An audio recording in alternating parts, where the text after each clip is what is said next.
including registering for the session in the Philippines that I mentioned. I believe it's October 11th. My colleague Liz, who is the admission representative for the Philippines for Penn, will be there, and we hope that if you're able to attend, that you will. With that, I'll go ahead and stop sharing my screen. And I'm excited to sort of transition into the panel part of this presentation. As we're transitioning, I guess, so we'll have, let's say if we go until 50, so great, we'll have close to half an hour for a panel. This is a group of 25, which is very manageable. What I'll do is there's a couple of topics that I definitely want to get our panelists' perspectives on. So I'll begin with several questions to sort of warm things up. And then we'll open it up for questions from the audience and look forward to doing that. The very first thing I want to do, though, as we're transitioning, is to ask our panelists to introduce themselves so that you, the students here among us, have a sense of who our panelists are. And so if we could go around to Will, Lorenzo, and Rudy, and if you could share who you are, some of your background, and then also your relationship to Penn, alum, staff member, multiple relationships to Penn, just so that our group here has a good sense of that. Rudy, could we start with you? Could I turn the torch over to you at this point? Well, thank you, Will. Good evening, everyone. From Philadelphia here. I'm Rudy Altamirano. I'm the Executive Director of the International Student Scholar Services, as well as the Executive Director of Immigration Services and Integration Programs. Our office is under the Penn Global, or the Vice Provost for Global Initiatives. I think Liz invited me here because I have a connection to the Philippines. I am originally from the Philippines. I was also an international student 40 years ago. And I've been at Penn for 19 years now. And so my office is very much involved with anything related to your arrival here at Penn, when you apply for your visa after being admitted to the university, and also making sure that you are complying with immigration regulations as well as participating in our integration program. So I'll talk more later about those. Well, welcome everyone. Thank you, Rudy. Why don't we go to Will next? Yeah, thanks for the introduction, Will. So hi everyone, my name is Will Cabangon. I graduated as a Wharton undergrad in 2015. I studied marketing and statistics. And now I'm actually very involved with the Philippine Alumni Club.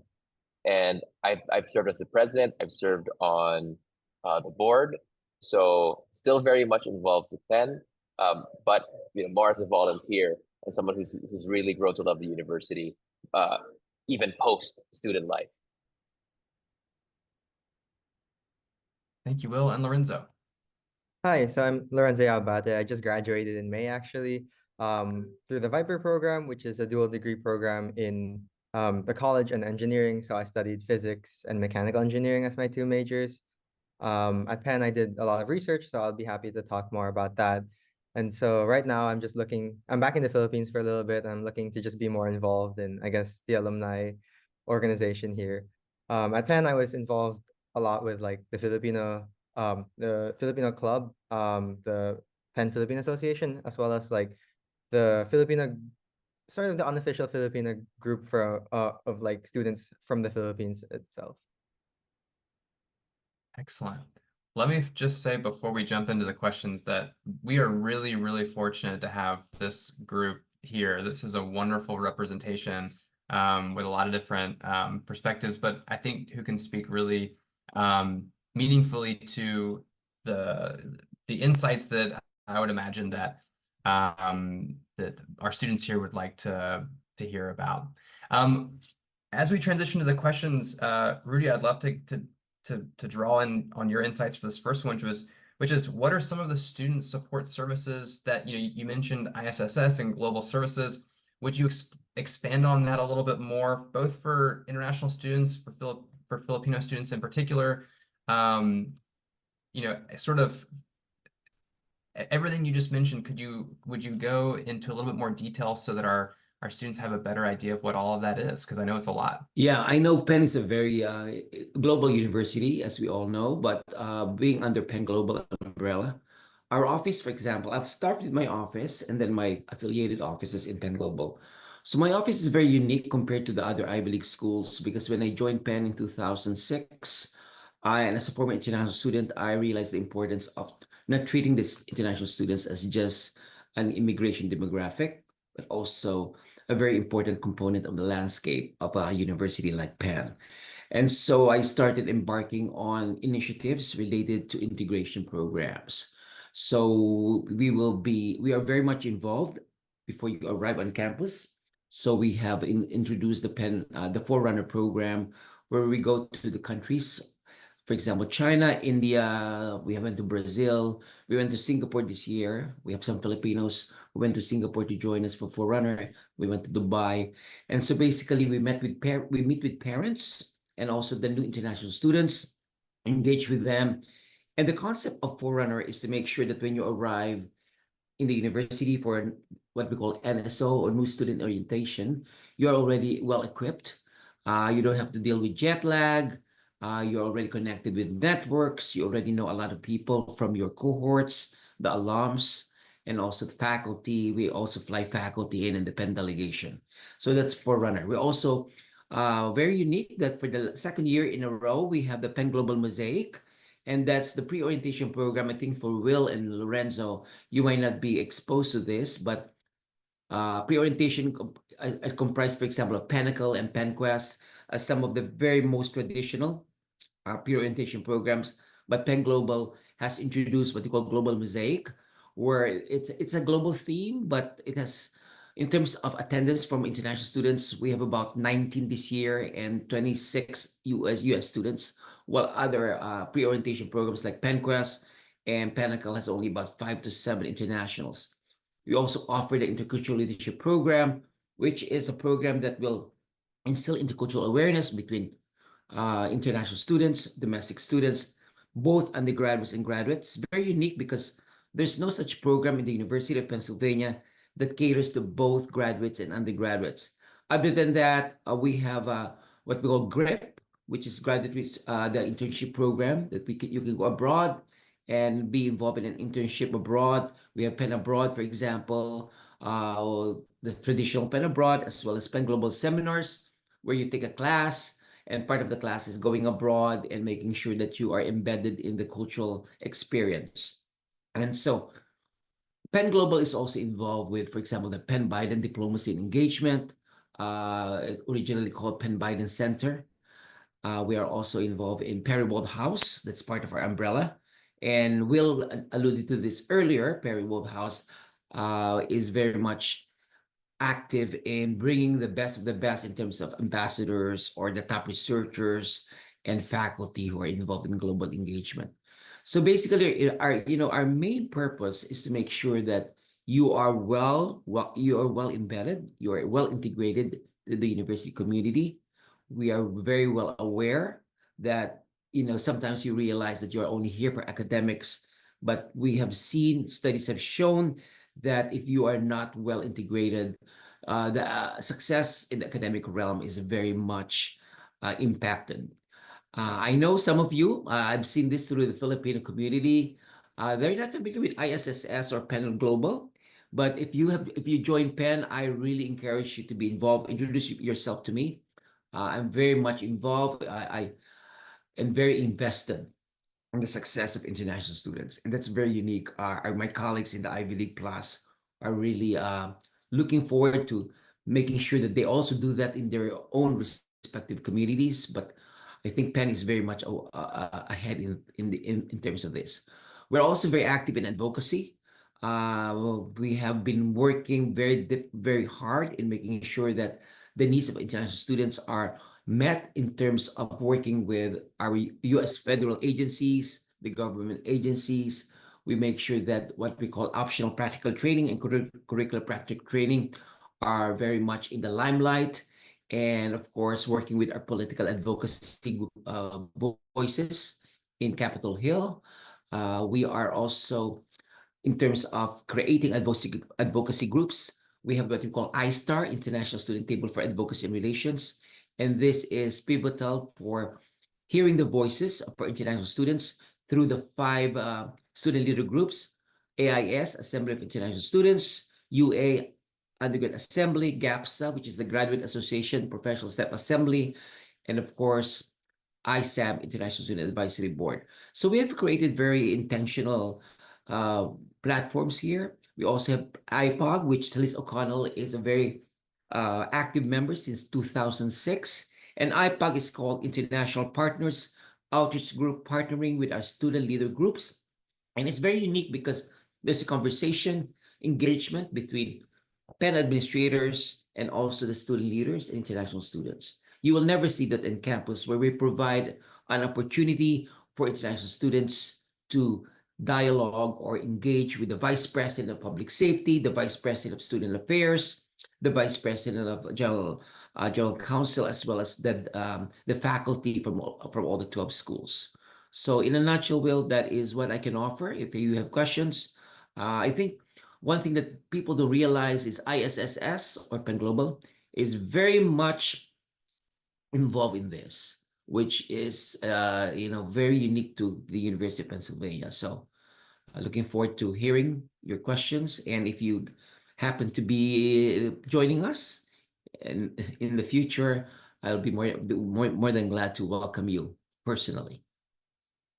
Well, thank you, Rudy, for that introduction and foundation for so much of what is available here. And again, really fortunate to have that from the executive director to share with all of our students here.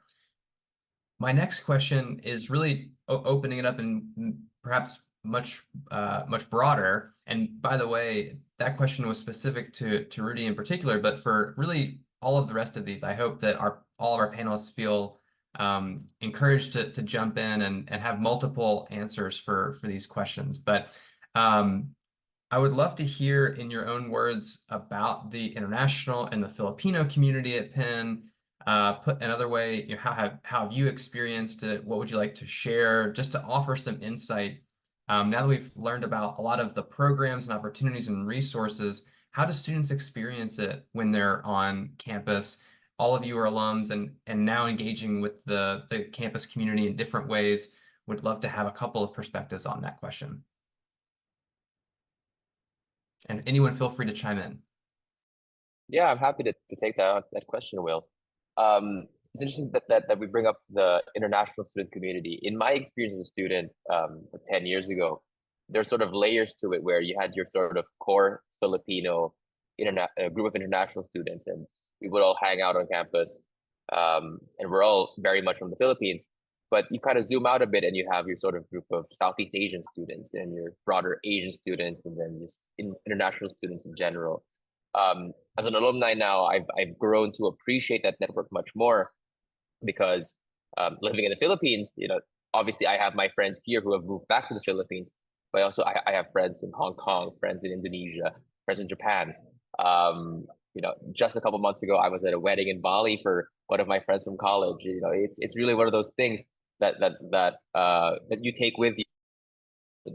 I think, but specifically as a student, what I thought was great about being international was that one of the great challenges of being an international student is that living in the U.S., living at Penn, you'd have a lot of breaks. Something like Thanksgiving break, for example, and all of your American friends would all go home and enjoy time with their family. But 3 or 4 days is never really enough for us to fly back to Asia or fly back to wherever. So it was a natural time for international students to sort of get together and sort of be each other's family for a weekend. And that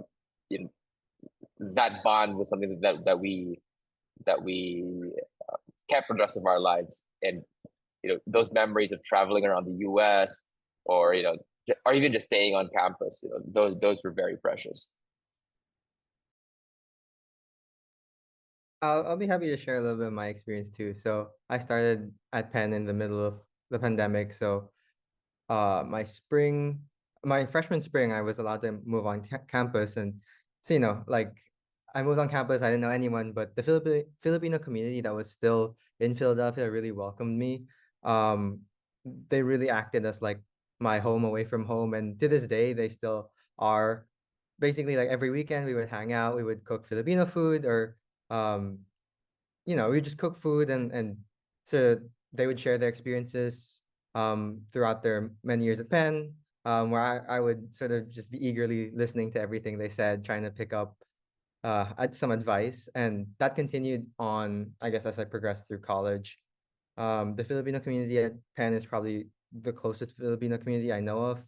Um, we try and really hang out multiple times a semester. I think multiple times a month even. Usually the older Filipinos will host something and invite like the younger Filipinos, and so just get to introduce like yeah, get everyone to like know each other and sort of become more comfortable and act as a, I guess, as a first community there. Um, for me, the Filipino community sort of was my mainstay throughout college. I did make other communities, but I was really closest to the Filipinos at Penn.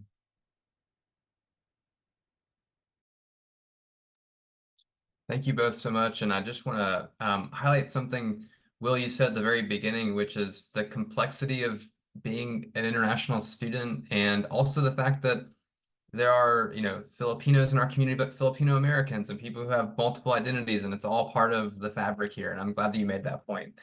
Um, what I'd like to do now is to touch on a question that we get a lot from prospective students, which is, what is the transition like? And we get it especially from students coming from outside of the United States, understandably. And so I think that every one of our panelists, whether it's working with NSO or experiencing it yourself as a student, would have a valuable, would have valuable thoughts to share on this. But could you speak to what that transition is like? And if you have any advice, I think that this would be a great opportunity to sort of share that too for a student coming to Penn, but really going to any school, let's say in the United States, as they're sort of coming from, particularly coming from abroad. Yeah, I can share a little bit. Basically, I think like the transition period is really different from like your American friends, I guess. Like NSO is different, sort of the onboarding is different. You have to I mean, you end up doing a lot more than they do. But it also helps you bond with the international community, sort of. You can like with my international friends, you sort of bond over like maybe how stressful, like right now my issue is like OPT, and it's like we bond on like how stressful like figuring out OPT is and trying to find a job.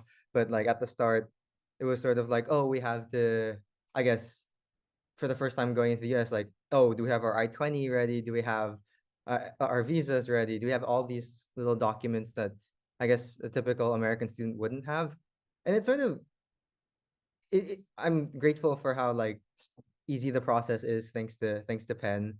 Like ISS really works with you and makes sure you like, I guess, have everything before you end up going to the US, at least in my case.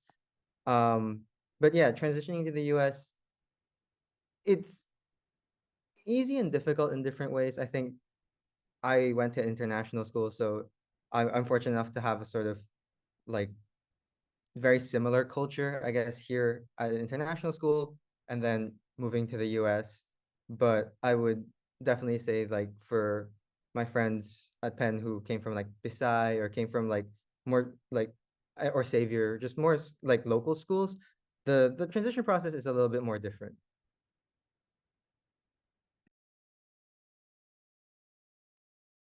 Yeah, just to hop on there. What Lorenzo said about it both being easy and hard, I thought was interesting.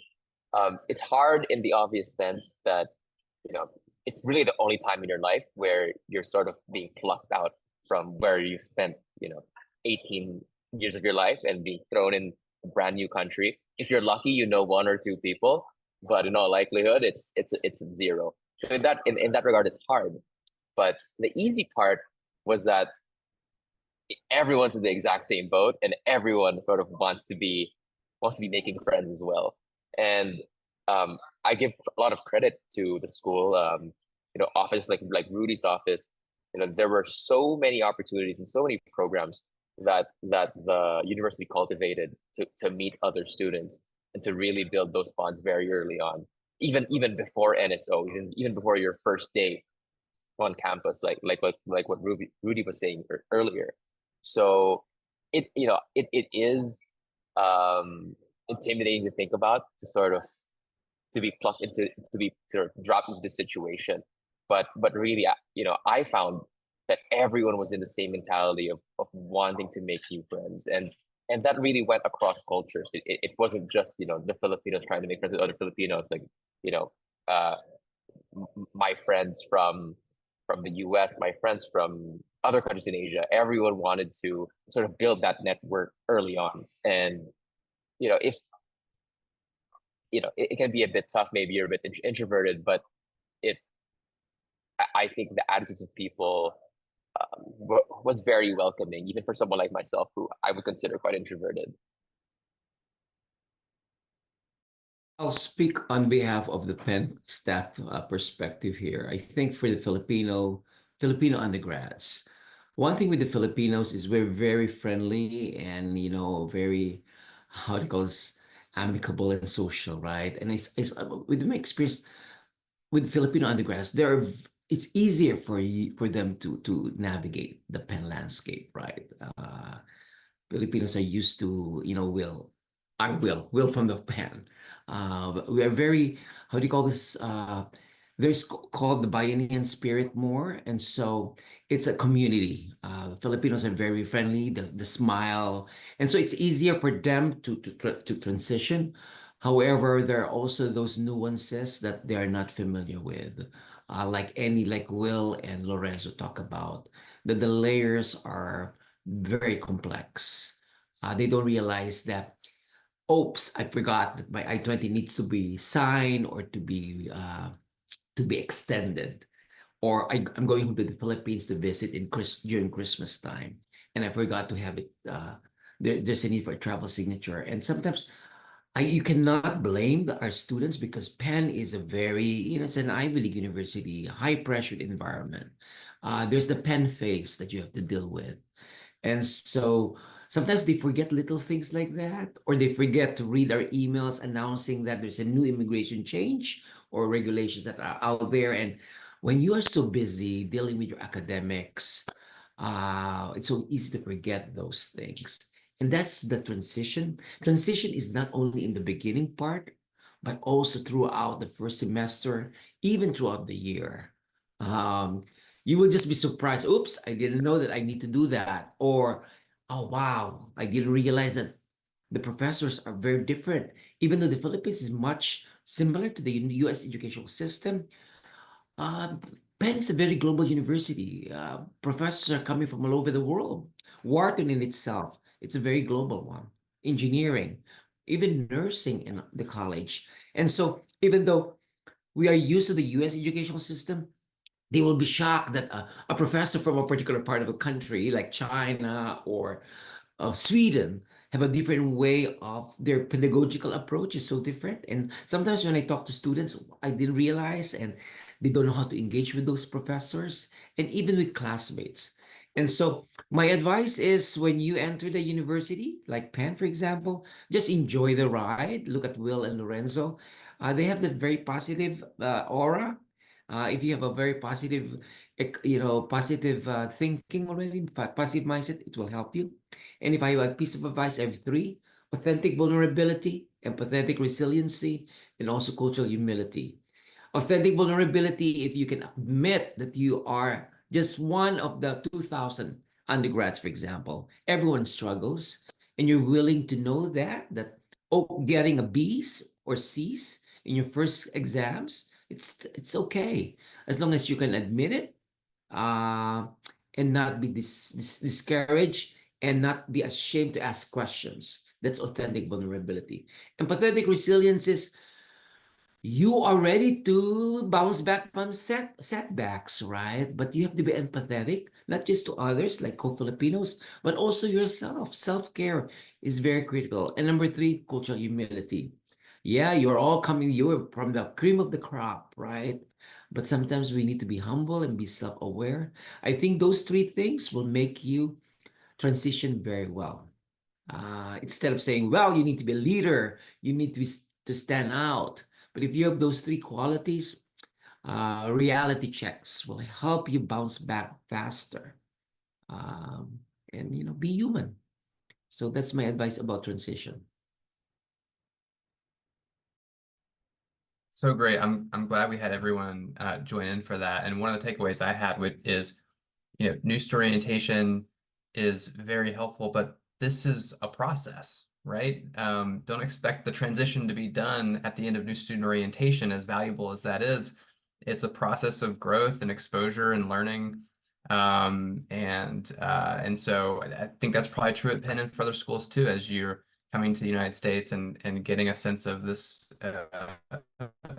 you know new place. We're going to transition very soon to any questions that the group has, but since we just have one more minute, and I would be remiss not to ask a question about this. But before we transition to student questions, I would love to hear how, in your own experience, perhaps, have you seen other students engage with the Philadelphia community? What opportunities are there here, advantages to being a student in Philadelphia, sort of going beyond the boundaries of Penn's campus specifically to the broader community that students, in this case, potentially from the Philippines, would be coming into and spending several years. And anyone, please feel free to jump in for that question. I think for me and I guess my group of friends, the biggest way we engage the Philadelphia community is through food. I think the food scene in Philadelphia is extremely like diverse and it's really, really good. I might say it might rival New York's food scene just because of how diverse and yet compact the city is. I have friends that worked at restaurants. I actually staged at a restaurant in Fishtown. Stage is like the restaurant term for an intern. So I interned there in their bar team, and I really sort of fell in love with the whole food slash restaurant community in Philadelphia. There's so many like really talented chefs doing such cool things that is very that in a super approachable level. And I think that's really how I got to know the city. That's how I explored the city. I sort of like learned where the restaurants were, went there, and then realized, oh, this is what like South Philly is, or this is what Fishtown is, or this is what Old City is. And I really did that. My friends and I really did that through sort of the food. Yeah, I think one thing I love about Philly, and this is me talking as someone who was born and raised in Manila, has always been a city boy. Um, what I loved about Philly was that I got to experience things, you know, being in such a major American city that I think you wouldn't get um, had you studied elsewhere in the U.S. or even in the Philippines. And what I mean by that is, if you're a sports fan, there's a big sports game every week or however often. If you love music, your favorite artist will be in Philadelphia maybe once a year, and they may never visit the Philippines, right?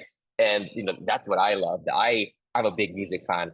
Um, I I was seeing like several concerts a year. I really took the opportunity to see artists big and small, people who I wouldn't have the opportunity of seeing had I lived elsewhere. So it's really experiencing you know the cultural offerings of the United States that comes with living in a big major city like Philadelphia that I really grew to love. There are opportunities also for being involved. Great food, I agree. Food is amazing in Philadelphia. I love it a lot. But also an opportunity to do service learning. We have the Civic House, which opens opportunity for everyone to be involved in voluntary activities, spend the green in the environmental, community projects like building houses, painting houses, opportunity to be able to engage with the schools and be great ambassadors for your country and talk about the Philippines, for example. And during the election time, there will be our Office for Government and Community Relations might invite our international students to observe the polling, the elections, now that the presidential election is coming soon. Watch out for those announcements. Through IPOG, for example, some members of IPOG are part of OGCA, which is Office of Government Affairs. And so it's an opportunity to observe how the elections will happen. So those are some. Of course, sports events, as Bill is talking about, big baseball, basketball, so it's people say that Philadelphia is a small town in a big city, and that is very true.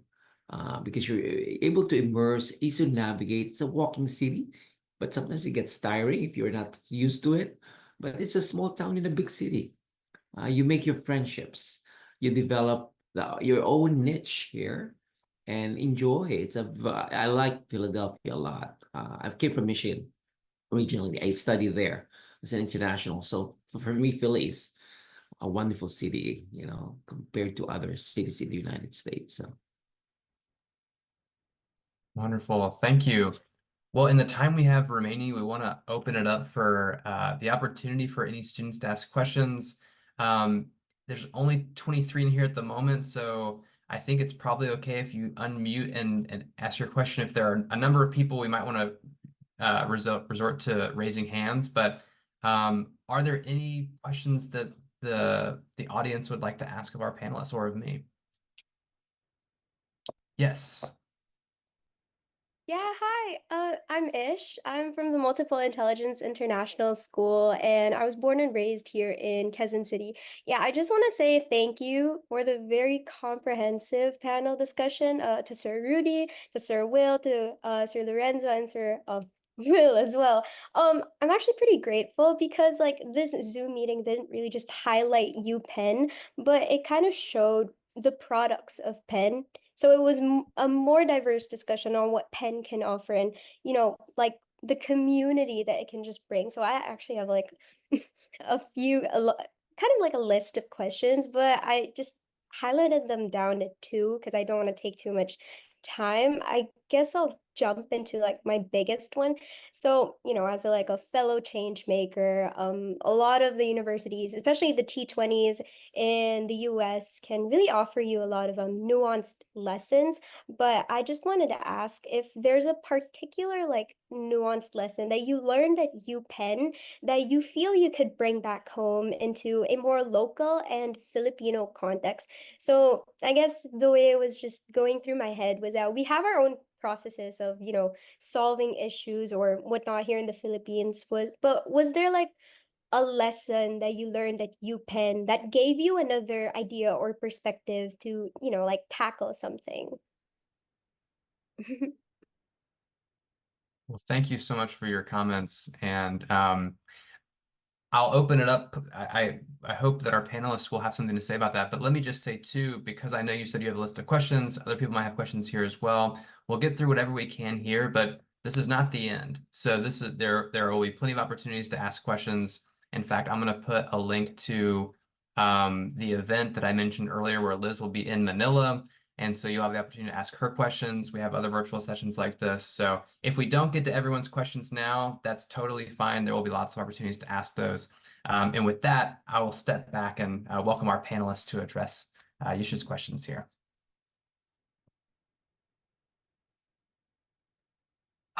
Yeah, sure. I think a aspect of living and studying at Penn for 4 years that I brought back with me was, my 4 years there, I think were the years where I was surrounded by the most capable, most intelligent, most ambitious group of people I had ever known in my entire life. I have I've been working in the professional world for about 10 years now, and I don't think I've had that same sort of energy follow me. But it was that experience, and I think being surrounded by that group of amazing people who I really admire, that now at this stage in life, I'm able to sort of still keep that alive and still really remain ambitious, remain sort of a go-getter. It's not so much the academic lessons that I keep with me now 10 years later, and more of sort of the network, more about, the character building that living in Penn afforded me.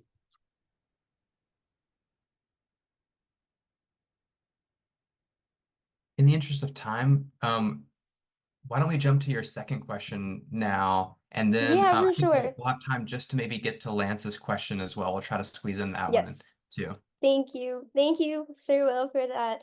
My second question is just more general. So I think maybe this would also be directed more to Sir Rudy and Sir Will. How does the admissions process work? So ideally, what kind of students do UPenn admission officers really look into? I mean, especially here in the, like here in the Philippines, I don't know if you guys have quotas on how many international students you can only, have in the university, but especially like putting it into a Filipino context, do you have any specific tips or anything that you would just want to inform us about? Yeah, thank you.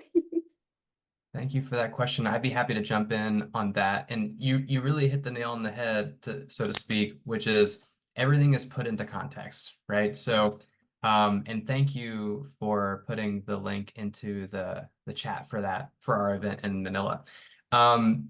We don't have quotas around the world or by country. We're looking at building a class of students, who have strengths to bring to campus and who will enrich the community. And we think that it's important to have voices and perspectives from all around the world to do that.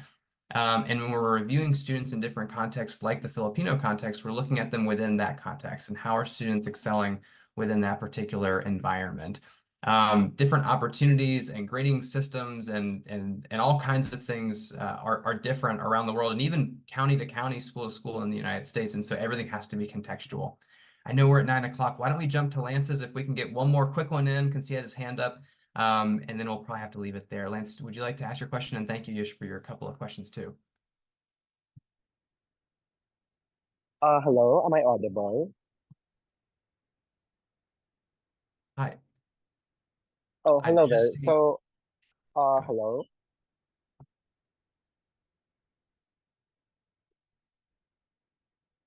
Yes, I think we had some trouble hearing you there, Lance, and I understand we actually need to wrap it up now because of other sessions. So why don't we go ahead and wrap it up here? I'm so sorry we didn't get to your last question, Lance. Let me just reiterate again. There are lots of opportunities to get questions answered, especially admission questions on our website. Thank you for putting the link to the in-person event we'll have in Manila in a couple of months. We have virtual sessions with that are more admission focused available through that link. You can access it to our website as well. And we look forward to answering more questions. At this point, I just want to thank our panelists one more time for offering this depth of insight. And with that, because I know that this is part of a series of events, we've already gone a little bit over, we'll have to stop it there. But thank you so much. And I'll just end by saying, again, thank you to the panelists, but thanks for everyone else and the questions that they have. We look forward to answering those in other settings. So Thanks, goodbye, everyone. everybody.